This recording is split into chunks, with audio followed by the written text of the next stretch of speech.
마가복음 8장 14절에서 21절의 말씀입니다. 신약성경 66면 마가복음 8장 14절에서 21절의 말씀입니다. 우리 하나님 말씀을 제가 한 절, 여러분들이 한 절 교독하시겠습니다. 제자들이 떡 가져오기를 잊었음에 배에 떡 한 개밖에 그들에게 없더라.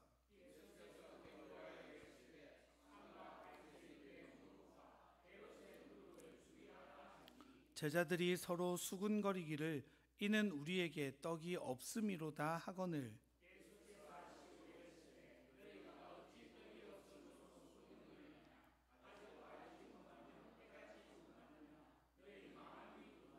너희가 눈이 있어도 보지 못하며 귀가 있어도 듣지 못하느냐 또 기억하지 못하느냐.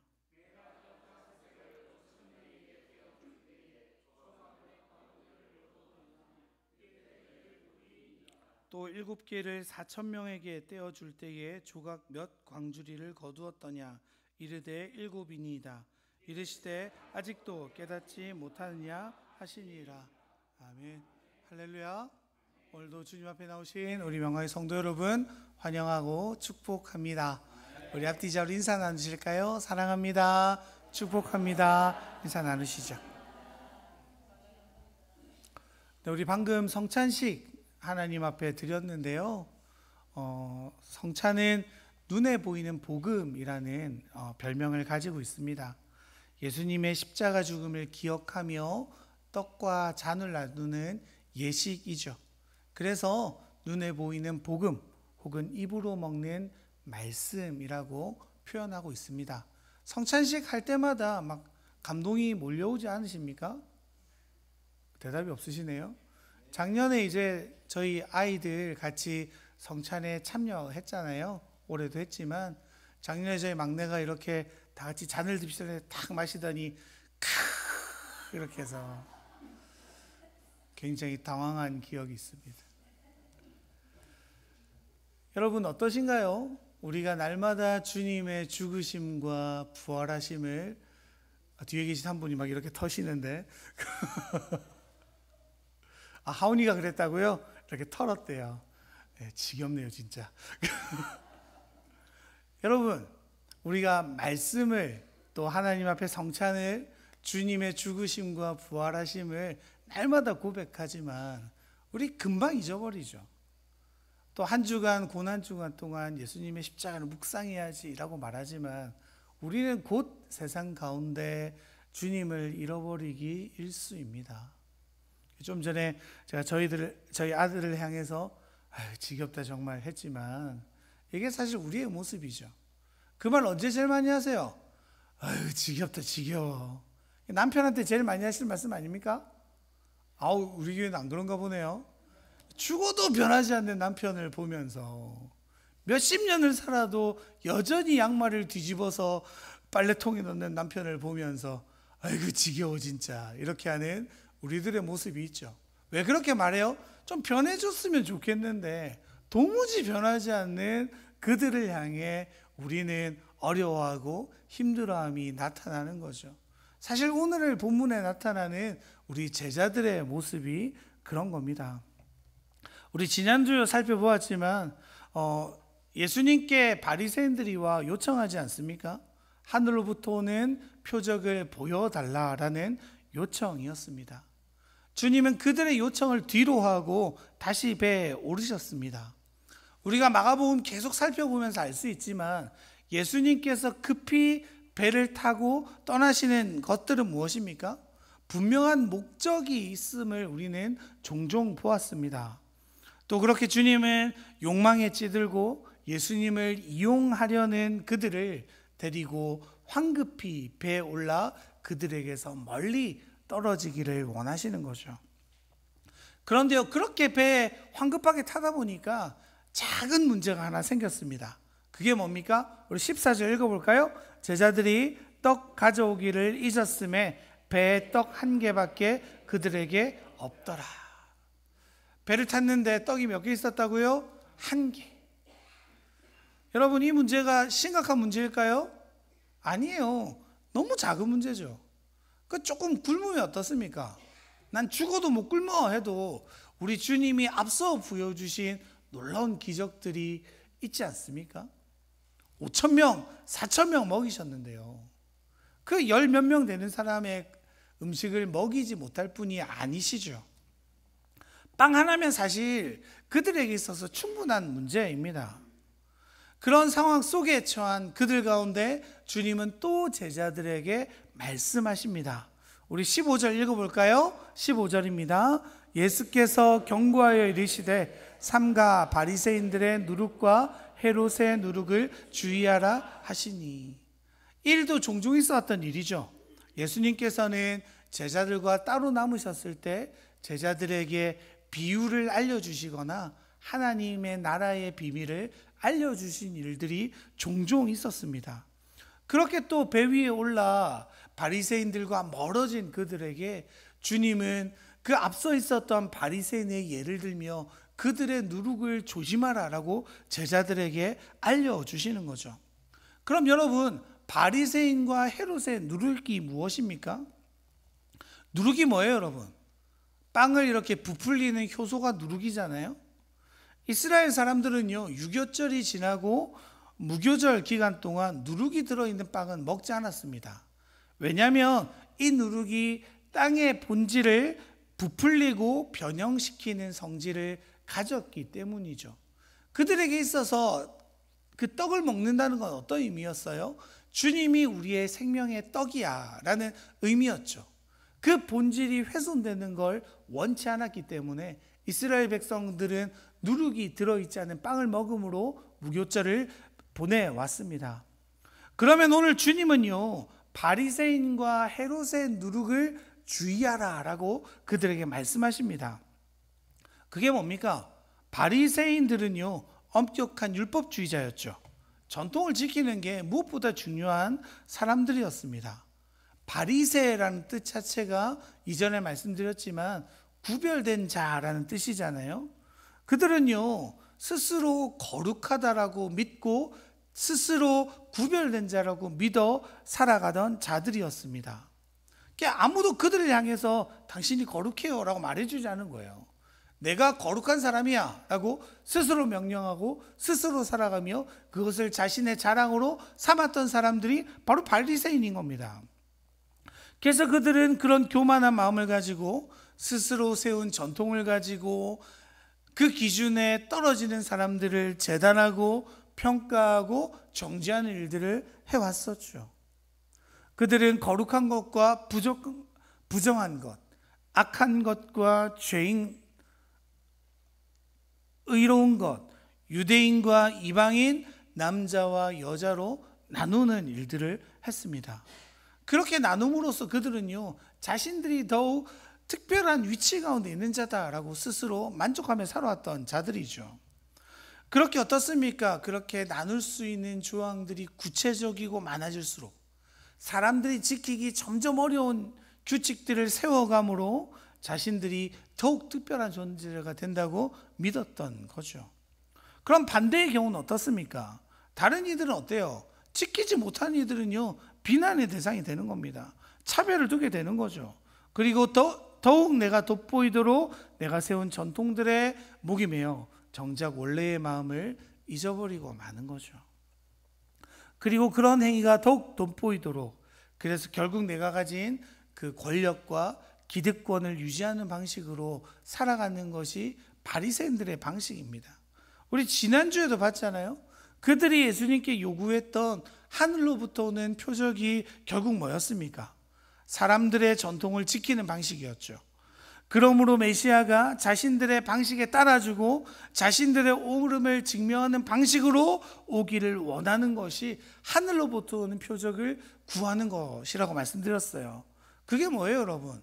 그들이 결국에 구하는 게 하나님이었던 겁니까? 메시아였던 겁니까? 아닌 거죠. 자기 스스로 율법을 이룸으로, 전통을 이룸으로 구원을 이룰 수 있다고 생각하는 거예요. 혹은 자신들의 삶을 스스로 통제할 수 있다고 믿는 부류가 바로 이 바리새인이었다는 겁니다. 그래서 여러분, 자신들의 통제 안에 있지 않은 것들이 불편한 거예요. 내가 세운 규칙 안에 있지 않은 게 불편한 거예요. 대표적인 인물이 누구예요? 예수님인 거예요. 예수님의 말씀도 불편해요. 예수님이 하신 행동 하나 다 불편한 거예요. 왜요? 내가 세운 전통과 다르게 말하시거든요. 그 주님, 하나님의 아들로서 오신 주님이 말씀하시는데 그들에게는 어떤 겁니까? 불편함으로 다가오죠. 그래서 그들은 없애야 될 것으로 예수님을 바라보고 있는 거죠. 그리고 헤롯의 누룩은 뭡니까? 헤롯은요, 로마를 이렇게 뻔질나게 드나들면서 로마 황제로부터 신임을 얻기 위해서 막 가진 노력을 계속했던 사람입니다. 자신의 권력을 유지하기 위해 자신의 형제들을 끔찍하게 살해하기도 했죠. 그리고 그런 헤롯을 추종하는 사람들을요, 헤롯당이라고 불렀어요.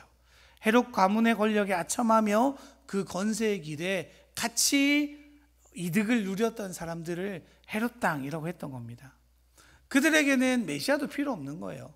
그냥 이 상태가 유지되기만 하면 나는 잘 먹고 잘 사니까 괜찮아 라고 생각했던 사람들이 이 헤롯을 따랐던 유대인들입니다. 당시 권력에 기대어서 나라가 망하든 말든 메시아가 오시든 말든 자신들에겐 상관없는 거예요. 그렇다면 이들이 섬기는 대상이 뭡니까? 결국 자기 자신의 욕망을 채워주는 어떠한 것을 섬기는 자들인 거죠. 지금은 그들이 헤롯의 편에 있는 것 같지만 만약에 다른 큰 권력이 나타나면 그들은 언제든지 다른 권력으로 옮겨탈 준비가 되어 있는 자들이죠. 그들도요, 진정한 왕이신 하나님을 제껴두고 자기 스스로가 힘을 얻고 권력을 얻고 어디에 붙는가에 따라서 자신의 삶이 통제될 수 있다라고 믿는 부류의 사람들이었습니다. 그런데 여러분, 이게 바리새인과 헤롯의 누룩이라는 거예요. 그들의 본질이 뭐예요? 내가 내 삶을 통제할 수 있다는 믿음이죠. 구원을 내가 이룰 수 있다는 믿음이에요. 내 인생을 내가 마음껏 펼쳐갈 수 있다는 믿음이 그들 가운데 있는 겁니다. 주님은 그런 게 누룩이라고 말씀하시는 거예요. 본질을 변화시키죠. 나를 드러냄으로 부풀립니다. 그것이 마치 맞는 것인 양 세상 가운데 또 교회 가운데 영향력을 행사하는 것들이 그런 누룩 같은 거라는 거죠.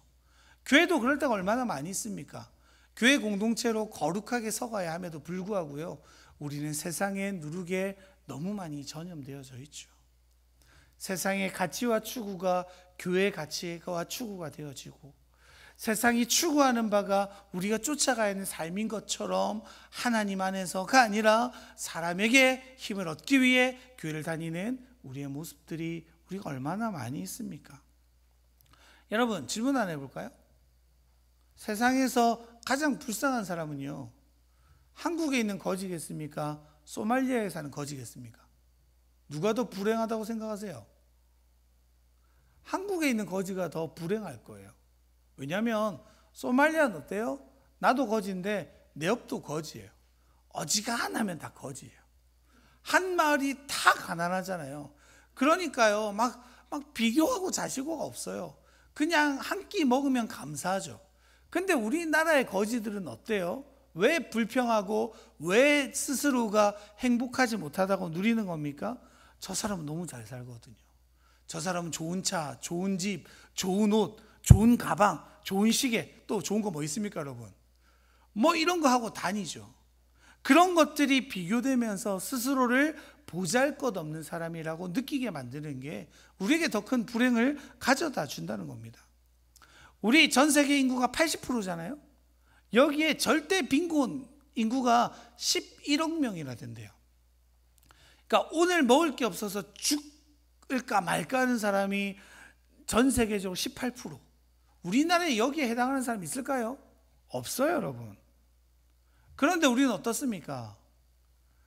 우리가 주신 것에 감사하기보다는 없는 것에 집중하죠. 그들과 나를 비교해보면 감사거리가 얼마나 많아요. 근데 우리는 절대로 그렇게 하지 않죠. 더 좋은 거 가진 사람, 더 잘 나가는 사람, 더 높은 곳에 있는 사람들 거를 바라보고 비교하고 그것이 없는 나를 보고 절망해하는 우리들이 얼마나 많이 있습니까? 주님이 우리에게 각자 맞는 은사대로 주셨대요. 각자가 살아갈 삶의 방식을 주셨대요. 주님이면 충분하다고 말씀이 말해요. 그런데 우리 삶은 어때요? 그렇지 않죠. 우리 교회 돈이 더 많았으면, 우리 교회 정말 더 많이 커졌으면, 사람들이 몰려왔으면. 왜 그래요? 복음에 대한 열정 때문입니까? 왜 아멘 안 하세요? 그렇다고 하셔야죠. 복음에 대한 열정 때문이에요? 맞아요. 그래야 되는데 많은 교회가 어때요? 그렇지 않아요. 내 힘으로 삼고 싶어 하는 거죠. 성도가 늘어나고 교회 재정이 커지고 그 건물을 삼아서 그것을 나의 힘으로 삼는 것이 마치 하나님의 복인 양 착각하게 만드는 그 세상의 누룩이 교회 안에 얼마나 많이 들어왔습니까? 우리들도 마찬가지지 않습니까? 지금 그 배에는 누가 타고 있어요? 주님이 타고 계시잖아요. 내 모든 걸 버리고 주님을 따르겠습니다라고 했던 그들, 그 주님과 동행하는 그들인데, 그들이 계속해서 어디에 노출되는 거예요? 바리새인과 헤롯의 누룩에 노출되죠. 무리들의 욕망에 노출되죠.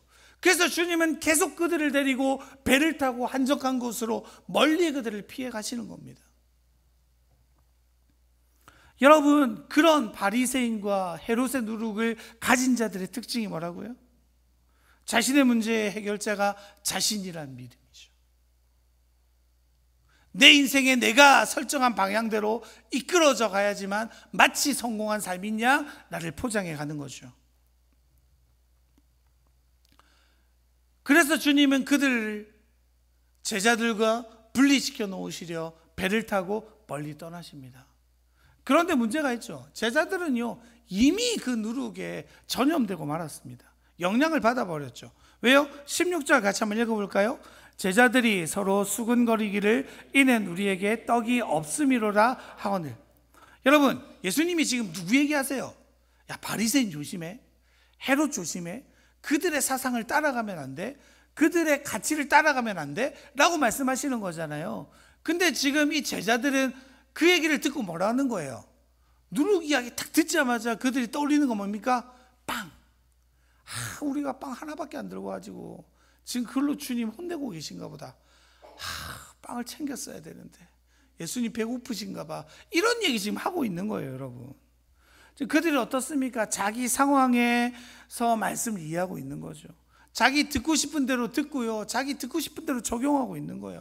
왜요? 그들이 지금 거기에 꽂혀 있는 거예요. 야, 빵이 하나밖에 없는데 어떡하지? 야, 예수님 나중에 배고프다 하시면 어떡하지? 야, 예수님 죽고 나면 난 먹을 거 없는데 어떡하지? 머릿속에 빵 한 개밖에 없다는 거기에 심취되어 있으니까요, 주님이 말씀하시는 바를 온전히 깨닫지 못해요. 주님이 말하시는 바를 완전히 엉뚱하게 해석하죠. 그래서 주님의 그 누룩을 조심하라는 말도 누룩이라는 단어만 듣고 뭐라고 생각해요? 빵 얘기 하시는구나, 빵 얘기. 여러분, 빵이 없다는 염려가요, 현실의 문제를 해결해야 된다는 그 문제가 예수님을 바라보지 못하게 만들죠. 예수님의 음성을 듣지도 못하게 만듭니다. 그런 그들을 향해 주님은요, 책망하십니다. 우리 17절 18절 같이 한번 읽어볼까요? 예수께서 아시고 이르시되 너희가 어찌 떡이 없으므로 수근거리느냐? 아직도 알지 못하며 깨닫지 못하느냐? 너희 마음이 둔하나? 너희가 눈이 있어도 보지 못하며 귀가 있어도 듣지 못하느냐? 또 기억하지 못하느냐? 아멘. 그들은요, 지금 떡이 하나밖에 없다는 그 사실에 너무 몰두해서 그 배에 예수님이 계시다는 사실조차 잊어버리죠. 예수님 이제껏 자신들을 어떻게 인도해 오셨는지조차 잊어버립니다.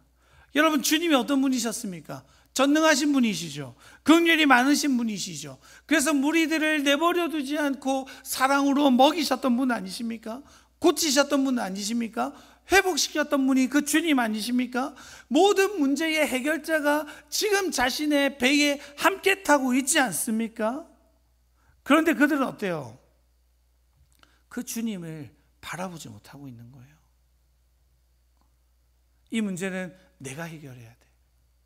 이 실수를 내가 했으니까 어떻게든 내가 이 문제를 이겨내야 돼 라는 그 답답한 생각 때문에 그 주님 앞 빵 하나만 갖다 드리면 되는 일들을 그들은 아무것도 하지 못하죠. 여러분, 이게 우리의 모습이에요. 스스로 문제의 해결자가 되려고 하면요, 모든 것이요 불안함이 돼요, 우울이 돼요, 근심이 돼요, 두려움이 가득한 삶이 되어지는 거예요. 이게 맞죠? 내가 해답이 되려고 하면요, 우리의 인생은 사실은 언제나 그런 방향으로밖에 흘러갈 수 없습니다. 그래서 우리가 해야 되는 일이 뭐래요? 주님께 맡겨드리는 거죠. 그런 문제를 만날 때마다, 그런 일들이 생겨날 때마다, 우리 삶에 어려움이 있을 때마다 나와 함께 하신 주님을 바라봐야죠. 나와 함께 하셨던 기적을 일으키시는 그 주님을 바라보아야 하는데, 우리는 어때요? 우리 익숙한 방식으로 반응하죠. 내가 해야 돼, 내가 할 수 있어, 나에게 가능성 있을지도 몰라. 이게 우리 모습 아닙니까? 그래서 제자는 어떻습니까?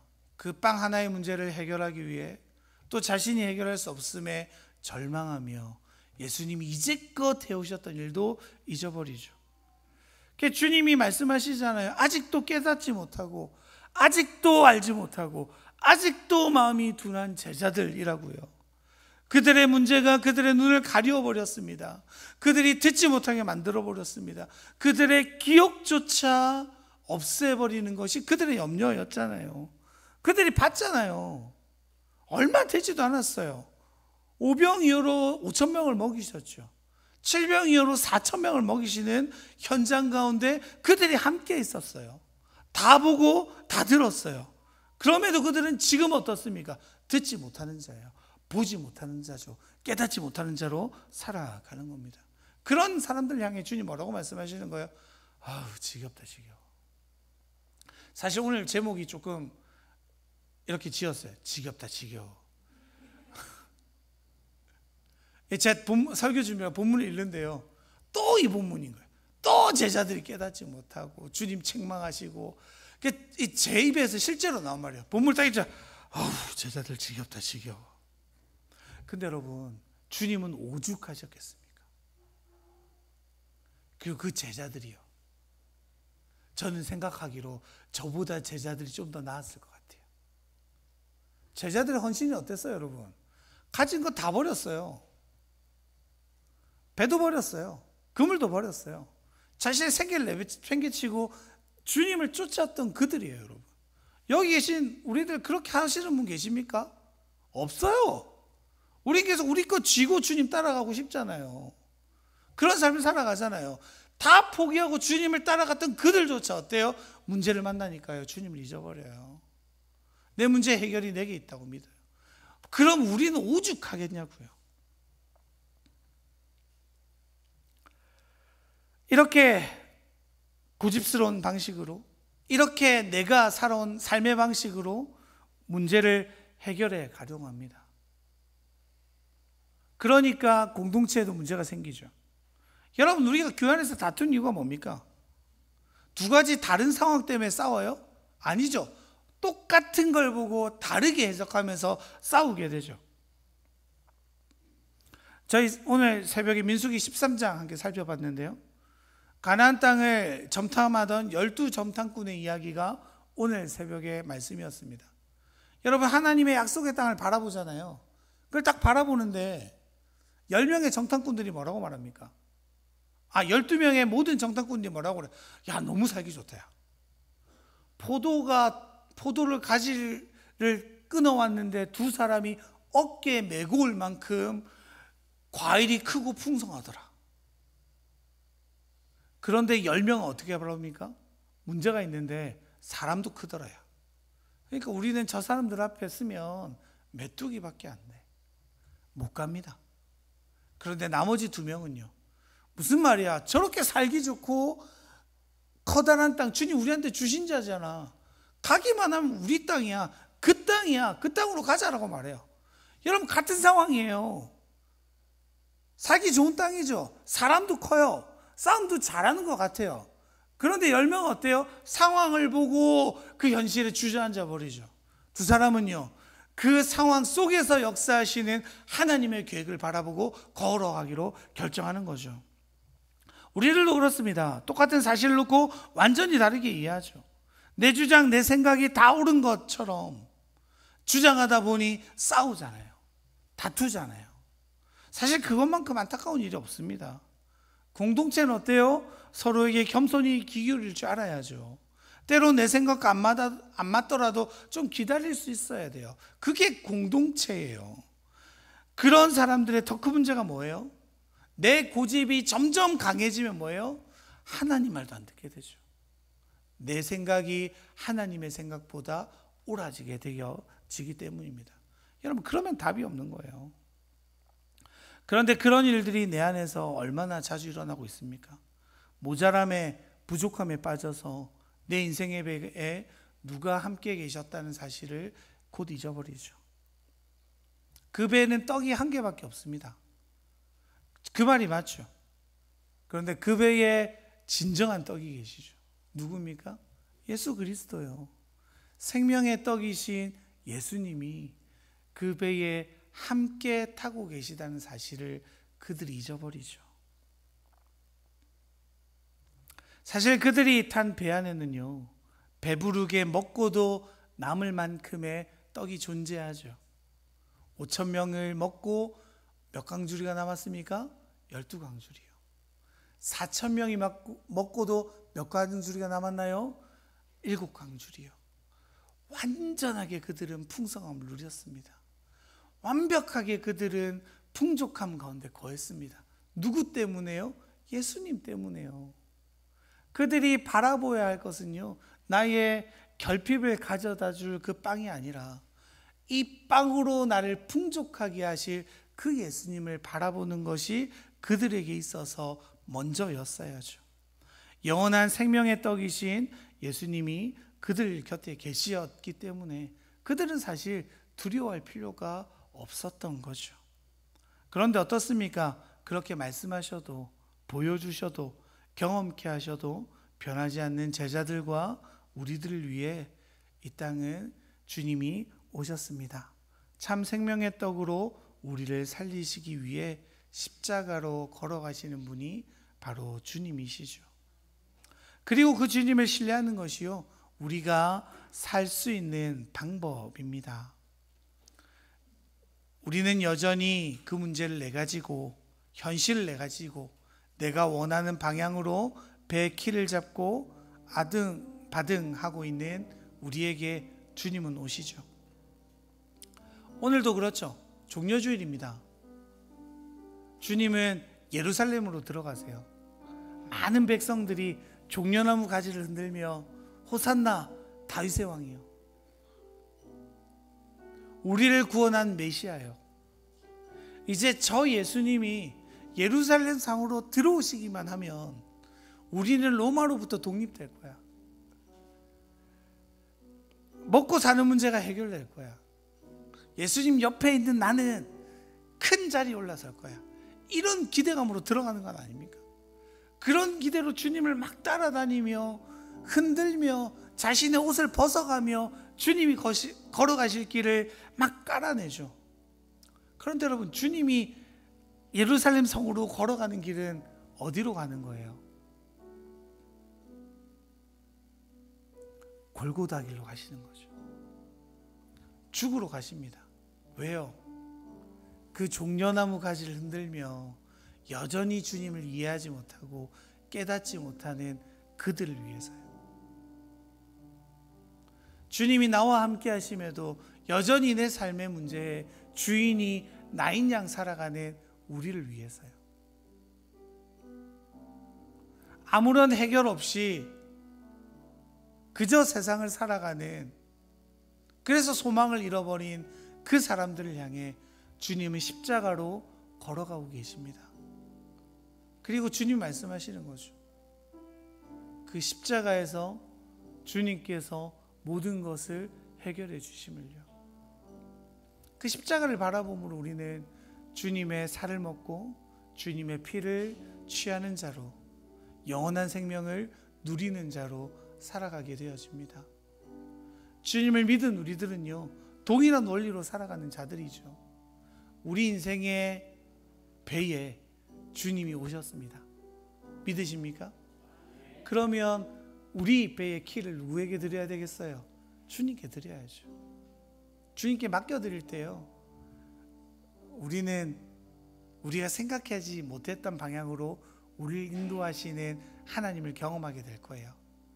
그리고 그 일은 내가 조금 불편한 방식일 수 있지만 결국 그 방식이 나를 살렸다는 사실을 우리는 곧바로 증거할 수 있게 되어질 겁니다. 오늘도 그 주님의 이끄심을 바라보시죠. 혹 내 삶의 문제 가운데, 내 고민 가운데, 나의 어려움에 매여 어찌할 바 주저하고 있는 성도님들 계시다면 그 문제 넘어 계신 하나님을 바라보십시다. 그 문제의 유일한 해결이신 주님을 바라봅시다. 그 주님께서 우리에게 임하셔서 우리를 인도하실 겁니다. 그 주님을 바라봅시다. 우리 시간 그 주님을 기억하며 우리 함께 찬양했으면 좋겠습니다. 주님의 사랑으로